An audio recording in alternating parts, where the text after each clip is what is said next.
Welcome to Shamba Shape Up Uganda. We are traveling all over Uganda to find hardworking farmers. We want to celebrate them while giving them the knowledge they need to make their farms more productive and adapt to climate change. We want to support them to get better yields and increase their income.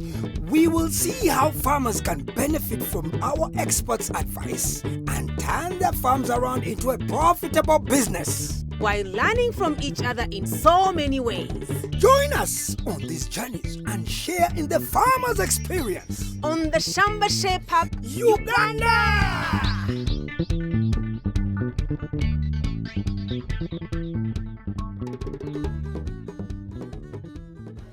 So you can see the GPS is telling us we have to go to the right. Forget about the GPS, we are going left. You can see the arrow is clearly pointing. Visually, you can see we have to go this way. I don't know why you're look, this is the left and this is where we're going. This is the right, okay, yes. Just give me the car keys, I'll drive. Keys for what? I am the leader. How can I give you the keys? Who told you that? I am the leader. We are going the right way. This is the way we're supposed to. I'm the leader. I have the key. Today we are in Lukoma village in Wakiso District to meet a real lead farmer. And we are visiting Nyombi Thomas and his wife Scovia. They have 7 children and their farming enterprises cover 5 acres. With climate change posing a serious threat, farmers dealing in the export sector like Thomas are stepping up to the challenge and using these systems we're about to show you to become better farmers to the community and the environment. So, Mr. Thomas, yes. What do you have on your farm? What enterprises do you have here? I have banana, I have cassava, I have avocado, but not for selling. Yes, it's for my family. Nice. Or to consume at home. Yes. Then how do you get money? What is it that you sell? I'm getting money from export. Yes. What do you export? We call fruits and vegetables. Hey. Yeah. Which ones exactly? We have garden edge, white garden edge, chili, green chili, non-red chili. We have sweet potato, green sugarcane. Oh. That's all. Okay, that's interesting. Good work, good work. Well done, sir. Thank you. Well done, sir. Thank you, sir. So, what problems do you have with this export business when you export? We have challenges, like free challenges we have. I started supplying like 300,000 kilograms, but I cannot get somebody to take all. You have excess in the market and people don't yes, don't take. Okay. Yes. Okay. So I got lost. Okay. Yeah. Mr. Thomas, you don't have to worry, because as Shamba Shape Up, we come with people that are going to help you understand how best can I keep this?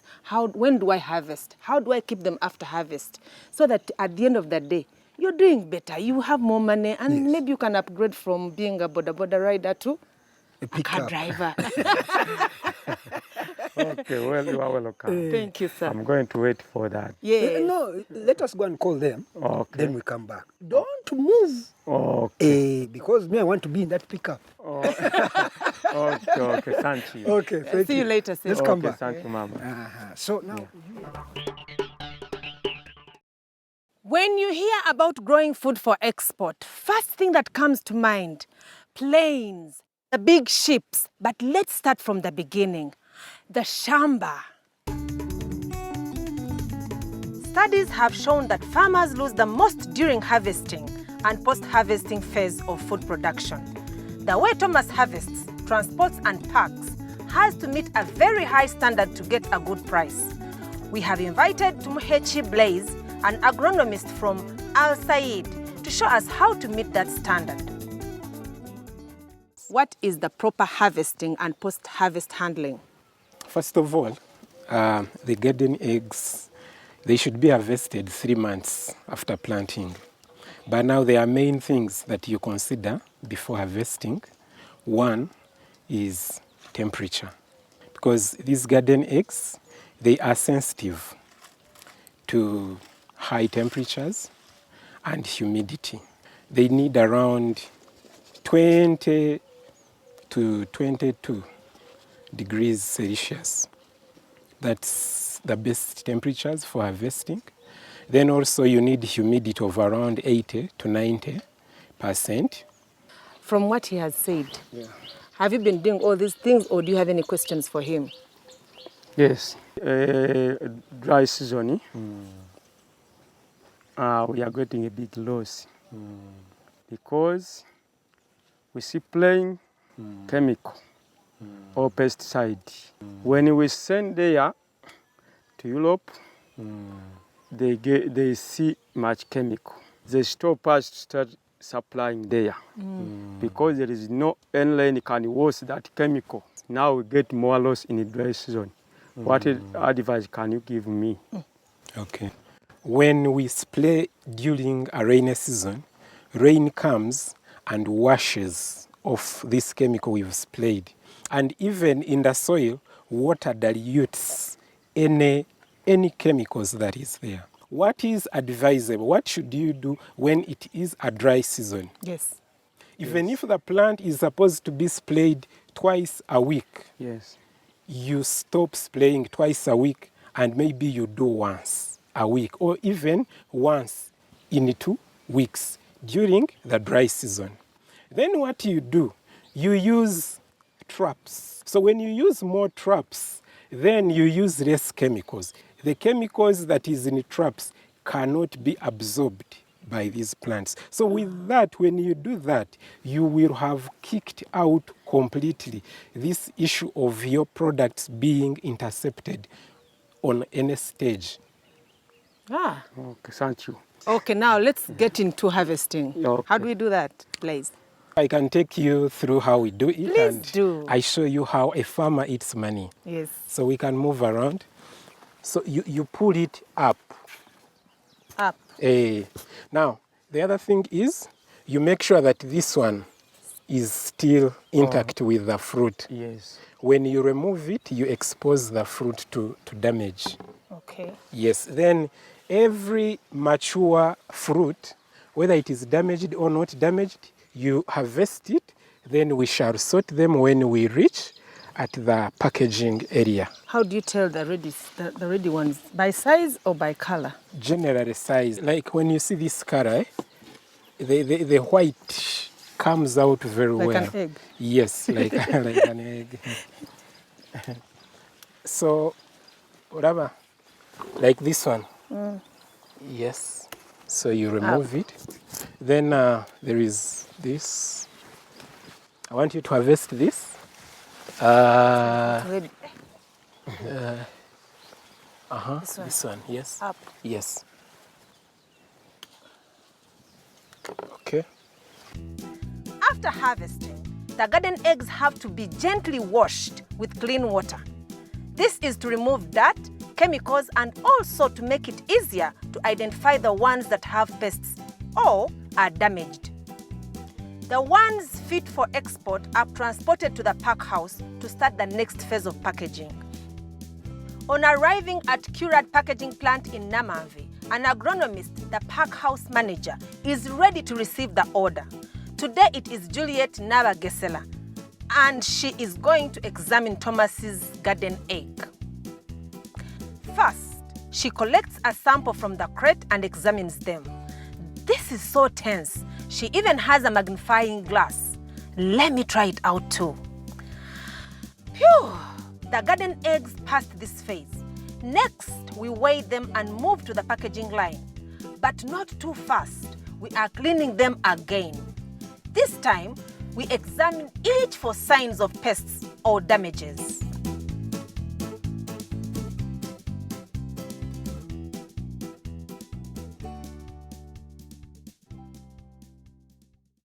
Well done. Thank you.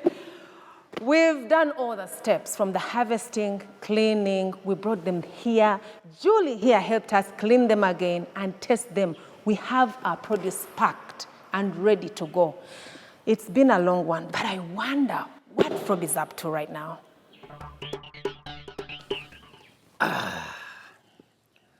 So, we're a group of farmers, planted, gotten our produce, and we're ready to export. But now who keeps track of all these activities? Thomas, the lead farmer. This role is for farmers with the leadership qualities and can train other farmers. The problem of few extension workers in the country has encouraged the government to work with farmers like Thomas to bridge the gap. We have invited Tumuhechi Blaze, an expert from Alasaid, to help us learn more about this model. I must confess, I asked somebody to give me this gown of. Has given you. Don't worry. You want to punish them. So, Mr. Thomas. Yes. Who or what is a lead farmer? A lead farmer is a farmer who trained well with maif. Yes. Mr. Blaze, Yes, is there sir. anything that you want to add on? When he mentioned maif, you didn't ask him what maif is, but maif is it's about the Ministry of Agriculture. So these people are trained by the Ministry of Agriculture? Yes. Oh, it can't be anybody like me. No. Okay, so what does a lead farmer do? A lead farmer, he is a link. Yes. He's the go-between the... So he is a go-between farmer, exporter, and the Ministry of Agriculture. Yes. Along this production chain, the lead farmer is ensuring first hygiene on the farms of farmers who are under him. Oh, so these are his duties? Yes. Okay. So he ensures these farms have proper hygiene. Okay. The activities that are being done on these farms or gardens, they comply with what the Ministry of Agriculture recommends them to do. Or even the international regulations. Yes. This lead farmer ensures that these farmers comply. Yes. So, I want to become a lead farmer.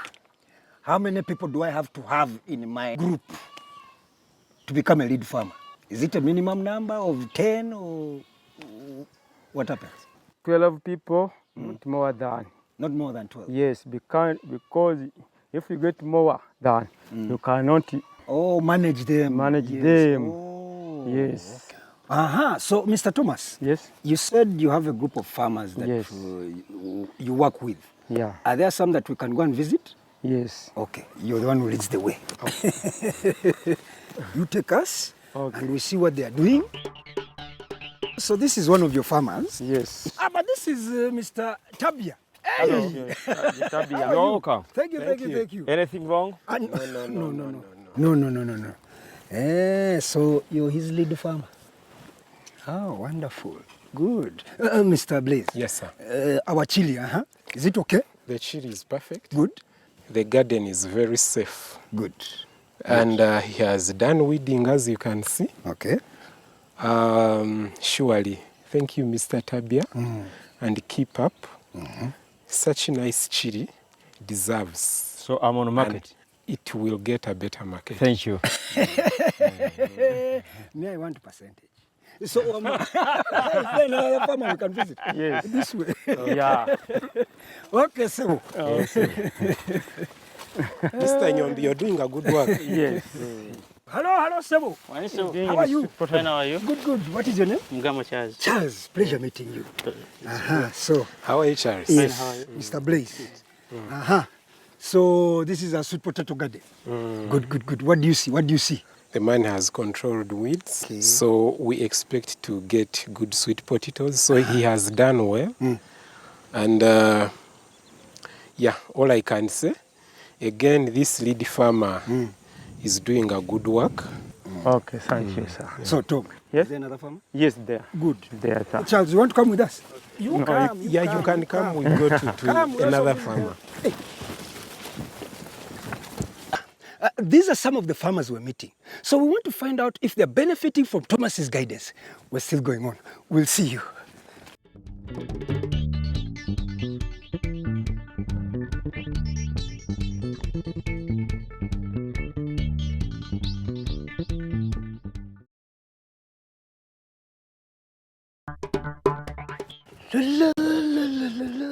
Welcome back. To Shamba Shape Up Uganda. We are in Lukoma village and we are visiting Nyombi Thomas. We have seen the right way to practice post-harvest handling to maintain quality, and we have seen the positive impact of the lead farmer in a community. But we still want to learn how solar dryers can help in value addition. And with a big group of farmers under Thomas, how can he keep better records? Where are you going? I'm going this way. I am coming that way. Oh, no, okay, let me. I'll stay this way. All right. After visiting one of Thomas's farmers who's growing sweet potatoes, it got me thinking, what would happen if there's an excess supply of sweet potatoes in the market? What can he do to add value? Let's find out. I have got an idea. To add value to his harvest, Thomas turns potatoes into powdered chips, reduce his waste and loss when the market is flooded with sweet potatoes. Working with facilities like Curad at Namamve, he can add value and sell these products. We have invited Juliet Nabagesera from Curad to show us how we can do this. On arriving at the facility, the sweet potatoes are checked and weighed to see if they are up to standard. With sharp knives, we start peeling. What is value addition? Mainly value addition. For example, here, when we're peeling our potatoes, we are shifting them from being the raw potatoes. Okay. We are taking them to the next step. Yes, so we are adding value on them. What is going to happen after we've peeled? After we peel, we're going to slice our potatoes and we dry them. So when we dry them, what do we get? We get flour. That flour, we use it for instant porridges and for making our snacks. Okay. Yes. Mr. Thomas, you are busy cutting the sweet potato. Is there any question you want to ask Madame Juliet? If I have more sweet potato, Yes, please. can you get me a big market, or you have a limit? Currently, we are working with 26 exporters who export these potatoes.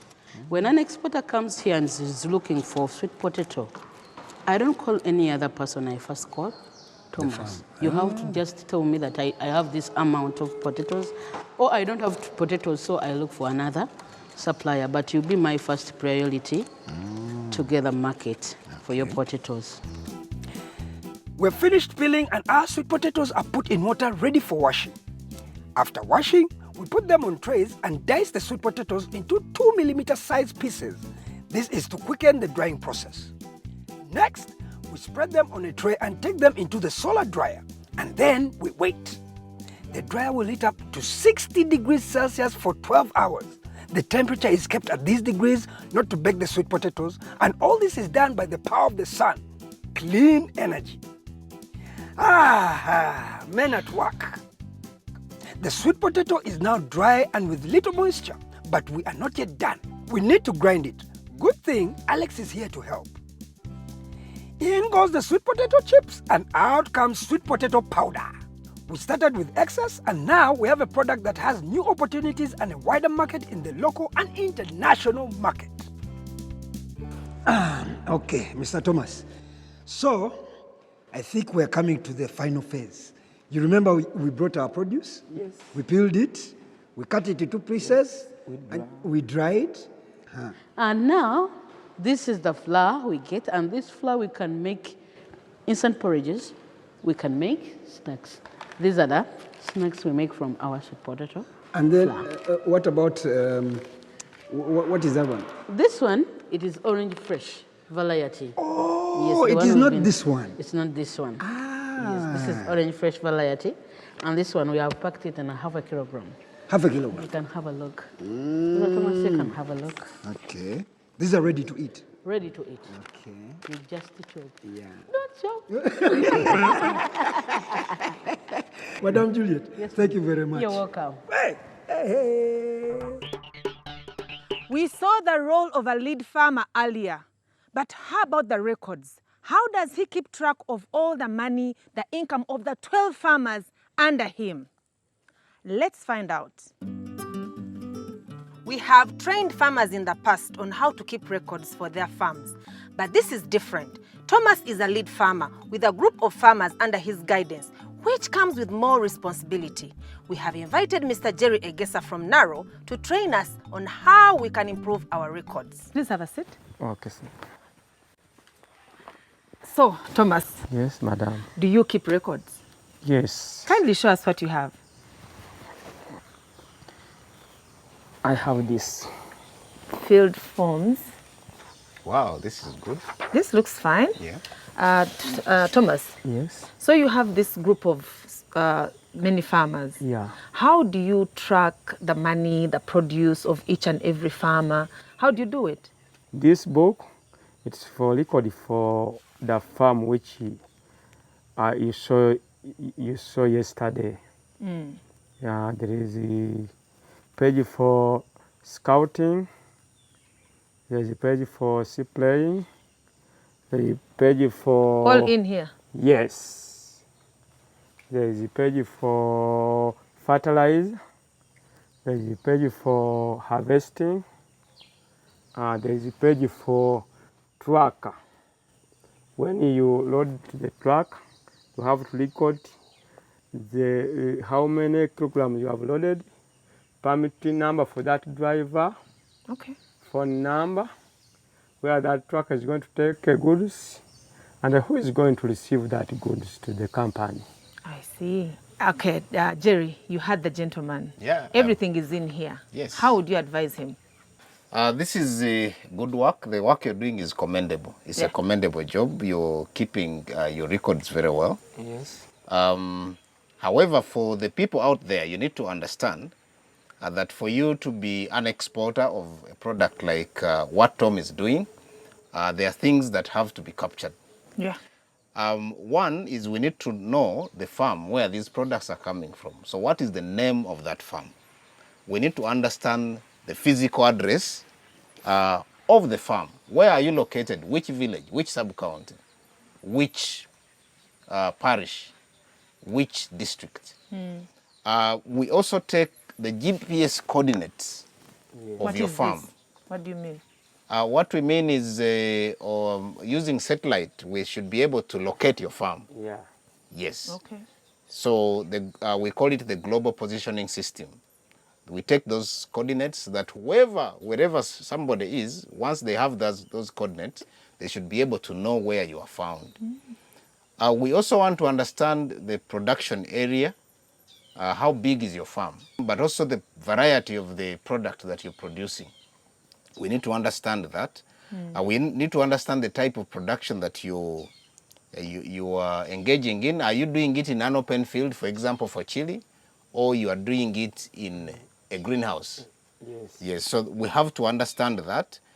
Then before you are certified as a supplier to the export market, we want to understand the system on your farm.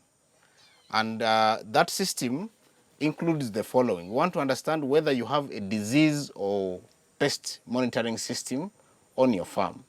And if it's a yes, then you have scored some points. The second thing that we would want to understand is, do you have procedures or guidelines for managing your diseases or pests? What do you do if a pest attacks you? Do you use chemical or hand methods of controlling the pest and the disease? We also want to understand whether you have some knowledge or skills in the detection of the pests and diseases. How do you understand that a certain pest, yes, is actually a pest on your crop? How do you understand that a disease has attacked you? And how do you identify that disease? We need to see whether you have that competence or capability to do that. We also want to understand whether you have the ability to handle your crop after harvest. The post-harvest handling practices that you engage in, we need to see whether you have those procedures. And then we would want to know which methods of disease and pest control you engage in. Do you use chemicals? Do you use integrated pest management? What do you do exactly? How do you detect your diseases and pests? Yes. Do you have procedures to maintain the identity of your product that is coming from the farm?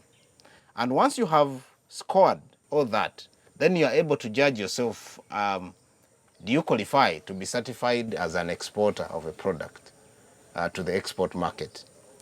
And once that is done, the next kind of information or data that we want is the production data. What are your projections in terms of the production? How many kilograms of, say, chili are you able to give us on a weekly basis? So that is the information that will help us to gauge whether you are fit to export to the foreign market or not. Thank you so much, Jerry. Thank you so much, Thomas. And because you are doing a great job, I have something for you. Look, it's a farmer record book. Yes. It was very thanks, madam. Thank you too. Yeah. And Surprise. surprise! Thank you very much. And with this information, I'm telling you, I'm very excited, and I'm thinking I am getting into the export business myself. I cannot go wrong with all this. Mr. Thomas, Yes. what did you think of our visit? Your visit has been successful. And I hope that when you come back, you bring me more friends. Oh, okay. Yeah. Mr. Thomas, unfortunately, it's time. We have to go somewhere else. But we promise we'll come back. Yeah. Because may want some command. Okay, if you have enjoyed this episode and you want to learn more, you can find it on iShamba. Catch us on the next episode of Shamba Shape Up Uganda! Yeah.